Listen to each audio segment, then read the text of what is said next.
Coisa bonita, né? A família toda unida. Que Deus abençoe, né, velho? Amém. Tinha muitos anos aí pra gente. O que, menino? Coisa de Deus.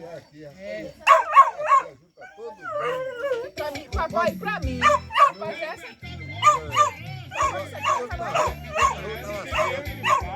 chega a gente, né, papai? Vai chegando, encostando. Se eu fosse na rua, eu não vou já estar dentro de casa. Aqui não, aqui tá todo mundo sossegado.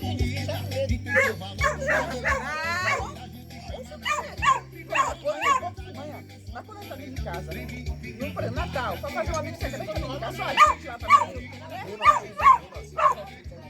Eu vou estar fora, mãe. Eu tô vivendo igualzinho, mãe. Não acho graça, não.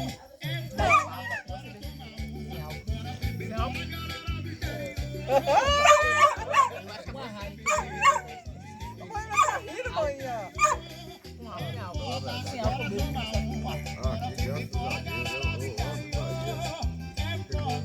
graças a Deus, eu nem São Paulo, tem outra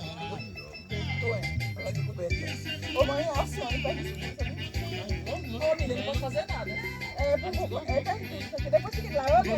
Ah, não acredito não. Ele tá filmando a gente comendo leite. E quando ele tá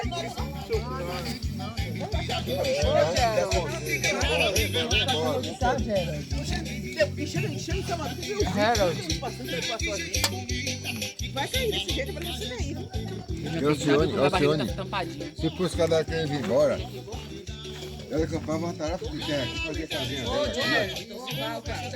Fazer a casinha dela aqui, se ela não quiser fazer a casinha dela embaixo.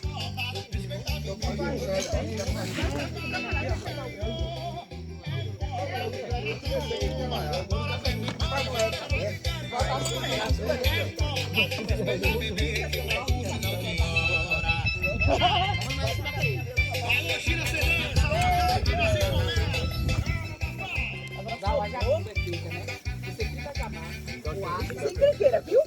Separa a farinha lá, né? Tá bom que eu dava, eu tô batendo. Aí você pega, né, Val? Bota no machucador de tempero. Mãe, a menina tá aqui, procurou confusão, disse me disse. Bota alho, cheiro verde e machuca. Passar naquele bichinho. Ó, não. O ar tem que machucar só. Olha, viu? Pra machucar. Joga água morna, joga na panela, farinha de mão, joga na batata.